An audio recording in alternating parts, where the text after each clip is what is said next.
Hello students, welcome once again to this amazing YouTube channel Ruhi online classes. तो बच्चों, आज हम लोग जो टॉपिक स्टार्ट करने वाले हैं मैं आपको पहले ही बता दूंगी, एंड जो टॉपिक हम लोग इसके पहले वाले लेक्चर में कवर कर चुके हैं उसको भी मैं आपको थोड़ा सा हिंट दे दूंगी कि आपको कैसे उस लेक्चर को कवर करना है। तो बच्चे जो लोग यहाँ पे सीरीज में जुड़े हैं, जो लोग आप लोग जुड़े हो इतने दिन से एंड चैप्टर नंबर 1 भी कंप्लीट किया, चैप्टर नंबर 2 भी कंप्लीट किया, उन सब के लिए बेस्ट ऑफ लक कि आगे भी आप लोग अच्छे से करेंगे।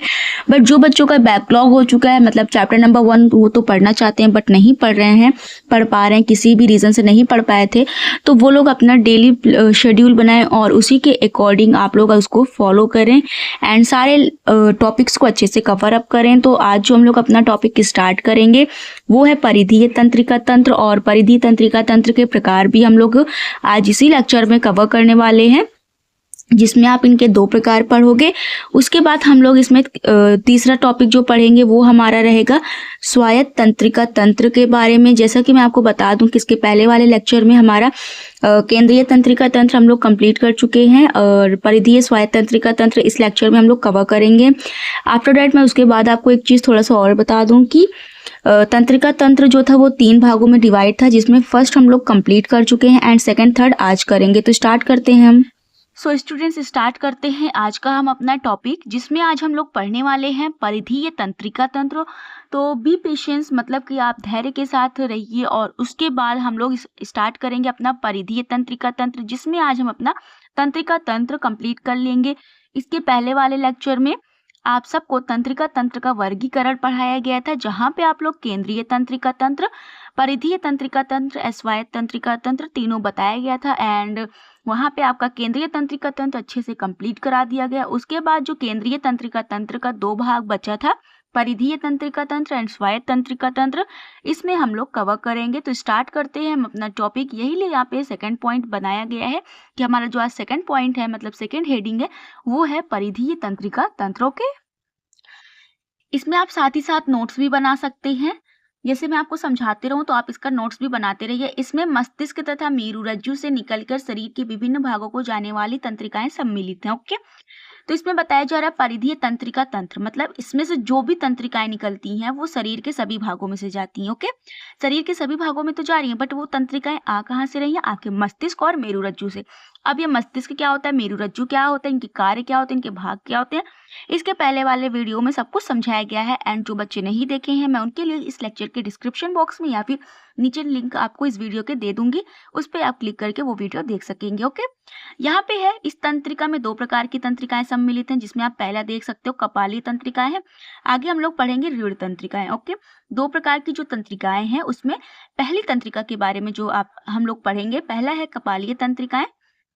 कपाल से आप रिलेट कर पा रहे हो कि आपके ये मस्तिष्क के बारे में यहाँ पे कुछ रिलेट हो गई है।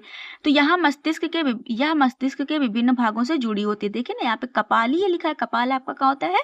हेड रीजन, स्कल वाला भाग है, उसके अंदर आपका जो मस्तिष्क होता है वो सुरक्षित होता है। तो बताया गया यह मस्तिष्क के विभिन्न भागों से जुड़ी होती है। कपाली मतलब कि कपाल तंत्रिकाएं जो होती हैं, कपाल से जो तंत्रिकाएं निकलती हैं वो हमारे मस्तिष्क के बहुत सारे भागों से जुड़ी होती हैं, और यहाँ पे बताया जा रहा है कि विभिन्न भागों से जुड़ी होती हैं। अब यहाँ पे आपको देखना है कि जो मस्तिष्क होता है उसके कौन से भाग होते हैं, कितने भाग होते हैं, ये सब आपका भी कंसेप्ट क्लियर होगा तभी आपको समझ में आएगा। तो इसको भी आपको पढ़ने के लिए मैं ऑलरेडी वीडियो अपलोड कर चुकी हूँ, पूरा मस्तिष्क के बारे में डिटेल से बताया गया है, तो वो वीडियो आप देख सकते हो। ओके, मस्तिष्क के बारे में पढ़ने के लिए। आगे, सामान्यतः इनके तंत्रिकाएं सिर, गर्दन, ज्ञानेंद्रियों तथा कुछ अन्य महत्वपूर्ण रचनाओं से जुड़े होते हैं। अब इस लाइन में आपको समझाया जा रहा है कि जो तंत्रिकाएं निकलती हैं कपाल से वो हमारे मस्तिष्क से तो जुड़ी होती हैं, साथ ही साथ हमारे सिर, नेक वाला रीजन मतलब गर्दन, ज्ञानेंद्रियों के साथ भी जुड़ी होती हैं। अब सिर्फ यहाँ पे एक वर्ड है ज्ञानेंद्रियों, लेकिन जो बच्चे पढ़ते हैं, बुक भी रेगुलर पढ़ रहे हैं, उनको पता होगा ज्ञानेंद्रियों के बारे में, जो कि आप 6-7 में भी पढ़ लेते हो, क्लास 6 एंड 7 में। तो जो ज्ञानेंद्रियां होता है वो आपकी बॉडी के सेंस ऑर्गन्स होते हैं, मतलब कि आपको पता होना चाहिए कि आपकी बॉडी में 5 सेंस ऑर्गन्स होते हैं, like eyes, nose, ear, tongue and skin. आँख, नाक, कान, जीभ एंड त्वचा, ये सब आपके सेंस ऑर्गन्स होते हैं। तो इनके साथ भी आपकी कपालीय तंत्रिकाएं जुड़ी होती हैं। ओके, अब कपालीय तंत्रिकाएं की जो आप लोग कब से पढ़ रहे हैं, इनकी संख्या कितनी होती है, अब हमें ये भी तो पता होना चाहिए। ओके, तो हमारे पास नेक्स्ट लाइन वही रहने वाला है, इनकी संख्या 12 जोड़ी होती है। अब हम लोग इनके प्रकार देख लेंगे कि कपालीय तंत्रिकाओं के भी प्रकार होते हैं। जैसे हम लोगों ने देखा तंत्रिका तंत्र का प्रकार, फिर उसके बाद तंत्रिका तंत्र का हम लोग दूसरा प्रकार देखे परिधीय तंत्रिका तंत्र, फिर उसके भी हम लोग दो देख रहे हैं, पहला है कपाली। अब कपाली के भी प्रकार हैं जो कि है संवेदी, प्रेरक एंड मिश्रित। ओके, ये है आपके कपालीय तंत्रिकाओं के प्रकार हैं। ओके, आगे अब हम लोग देखेंगे इनके कार्य के बारे में कि कपालीय तंत्रिका के कार्य क्या होते हैं हमारी बॉडी में।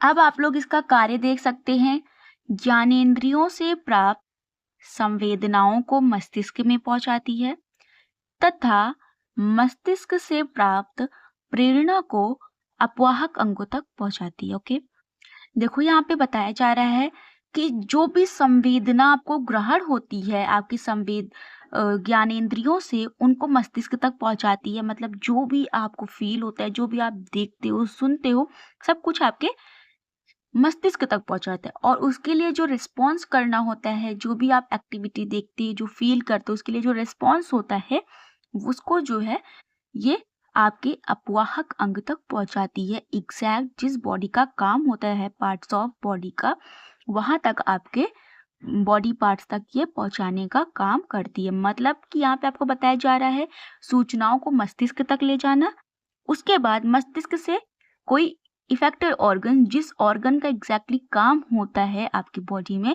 वहां तक सूचना लेके जाती है आपकी कपालीय तंत्रिकाएं। एंड आई होप ये टॉपिक आप सबका क्लियर होगा। एंड अभी तक आप वीडियो को लाइक नहीं किए हैं और यहाँ तक पहुँच गए हैं, मतलब वीडियो आधी हो चुकी है, तो वीडियो को सबसे पहले लाइक करें। एंड अगर आपका कोई भी फ्रेंड्स अभी क्लास 10th में है एंड बोर्ड की प्रिपरेशन कर रहा है तो उसके साथ ज़रूर शेयर करें। ओके, आगे हम लोग देखते हैं रीढ़ तंत्रिकाओं के बारे में। तो यहाँ पे हम लोग पहला पढ़ लिए कपालीय तंत्रिका, एंड मैंने आपको स्टार्टिंग में ही बताया था इसके 2 पार्ट्स हमें पढ़ने हैं, पहला कपालीय एंड सेकंड अब हम लोग को जो पढ़ना है वो है रीढ़ तंत्रिकाएं। ओके, रीढ़ तंत्रिकाएं आप देख सकते हैं, मैंने शॉर्ट में लिख दिया है कि मनुष्य में 31 जोड़ी पाई जाती हैं और मेढक में 10 जोड़ी पाई जाती हैं। और ये जो बना होता है पृष्ठमूल और अधरमूल से बना होता है। आपको इतना ही इसमें पढ़ना है और ज़्यादा डिटेल में नहीं पढ़ना है। एंड जो आप ह्यूमन ब्रेन पढ़े वो आपके लिए बहुत ही ज़्यादा इंपॉर्टेंट है। ओके, आफ्टर डेट हम लोग पढ़ेंगे स्वायत्त तंत्रिका तंत्र और इसके भी प्रकार हम लोग पढ़ेंगे अनुकंपी और परानुकंपी के बारे में। ओके, एंड आई होप कि ये जो आप लोग अभी तक पढ़े हो एंड चैप्टर नंबर 1 जो पढ़े हो, ये सब आपका बहुत ही अच्छे से तैयार भी हुआ होगा, नोट्स भी बनाए होंगे। एंड साथ ही साथ अब मैं आपको शॉर्ट वीडियोस पे इसके क्वेश्चंस भी प्रोवाइड करूँगी, जो कि आप यहाँ पे लॉन्ग वीडियोस पढ़ के और वहाँ पे जाके आप प्रैक्टिस कर सकें। कुछ वीडियोस जैसे मैं अपलोड करूँगी जिसमें आंसर भी दिए गए होंगे एमसीक्यूज में एंड टॉपिक्स में भी आंसर दिए गए होंगे, बट मैं कुछ ऐसे भी क्वेश्चंस आपको दूंगी जो आपको खुद सॉल्व करके कमेंट बॉक्स में आपको आंसर्स बताने रहेंगे, वो आपके लिए होमवर्क रहेगा। ओके, तो आज मैं आपके लिए एक होमवर्क अपलोड कर दूंगी। अगर आप ये लेक्चर आज देख रहे हैं तो सबसे पहले जाके वो शॉर्ट वीडियोज़ देखें। एंड जो बच्चे इस लेक्चर को बाद में देखेंगे उनके लिए मैं वो शॉर्ट वीडियो की लिंक भी इसमें प्रोवाइड कर दूंगी, जिससे जब आप ये वीडियोस देखेंगे तो साथ में जाके वो होमवर्क भी कर लेना। ओके, स्टार्ट करते हैं अब स्वायत्त तंत्रिका तंत्र के बारे में। यह तंत्र स्वतंत्र रूप से कार्य करता है, किंतु अंतिम रूप से इसका नियंत्रण केंद्रीय तंत्रिका तंत्र द्वारा होता है। यह विभिन्न प्रकार की अनैच्छिक क्रियाओं को समुचित रूप से चलाने के लिए होता है। तो स्वायत्त तंत्रिका तंत्र क्या होता है? स्वतंत्र रूप से कार्य करते हैं, मतलब कि आपके बॉडी में ऐसी एक्टिविटीज जो आपके कंट्रोल में नहीं है। ओके, आप उनका नियंत्रण नहीं कर सकते हैं, लेकिन जो एक्टिविटी हो रही है वो रेगुलर बेसिस पे होती है। मतलब कि जो हो रही है आपकी बॉडी में वो तो हमेशा होगी एक्टिविटीज, तो उसका भी तो नियंत्रण कोई ना कोई कर रहा होगा, भले वो हमारे बॉडी के कंट्रोल में नहीं, हमारे कंट्रोल में नहीं, बट कोई तो होगा जो उसका कंट्रोल करता होगा। जो आपके बॉडी का एक रिदमिक बना हुआ है, आप खाना खा रहे हैं उसका डाइजेस्ट हो रहा है, आपकी हार्ट बीट जो है, हृदय की धड़कन, वो 72 टाइम्स वो जो रिपीट होते रहती हैं daily daily daily and every minute. So वो सारे हमारे कंट्रोल में तो नहीं है, बट अल्टीमेटली किसी ना किसी के तो कंट्रोल में होगा वो। तो यहाँ पे बताया जा रहा है कि जो हमारे शरीर में हमारी अनैच्छिक क्रियाएं हैं जो हम नहीं कंट्रोल कर सकते, उसका भी कंट्रोल हमारी बॉडी का केंद्रीय तंत्रिका तंत्र करता है। ओके, अब जो बच्चे केंद्रीय तंत्रिका तंत्र पे जिनको डाउट है वो जाके पहला लेक्चर इसके पहले वाला देखें, क्योंकि अगर वो पहला नहीं देखेंगे, मैं कई बार बोल चुकी, ये लेक्चर नहीं समझ में आएगा। या विभिन्न प्रकार को की अनैच्छिक क्रियाओं को, मतलब आपकी बॉडी में अनैच्छिक और ऐच्छिक दो तरह की क्रियाएं होती हैं। तो जो आपके कंट्रोल में क्रियाएं नहीं होती हैं उन्हें हम अनैच्छिक बोलते हैं, तो उनका भी कंट्रोल ये करता है। ओके, समुचित रूप से चलाने का काम करता है। अब हम लोग देखेंगे अनुकंपी और परानुकंपी। ओके, इस तंत्र में अनुकंपी तथा परानुकंपी तंत्रिका तंत्र होते हैं। ओके, अब हम लोग दोनों देखेंगे यहाँ पे आगे थोड़ा सा। दोनों तंत्रिकाएं एक दूसरे के विपरीत कार्य करती हैं। जैसे अनुकंपी हृदय की धड़कन को बढ़ाता है एंड परानुकंपी हृदय की धड़कन को घटाता है।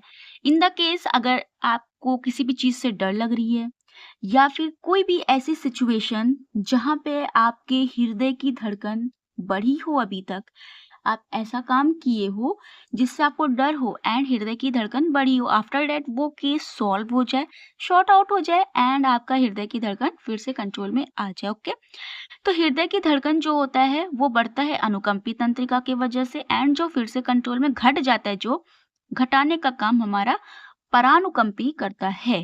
एंड आई होप आज का ये टॉपिक आप सभी को बहुत अच्छी तरीके से समझ में आया होगा एंड आप नोट्स भी बनाए होंगे। एंड वीडियो अच्छी लगी हो वीडियो को ज़्यादा से ज़्यादा लाइक करें, शेयर करें एंड ऐसी और अमेजिंग वीडियोस के लिए चैनल को सब्सक्राइब ज़रूर करें। Thank you, bye bye.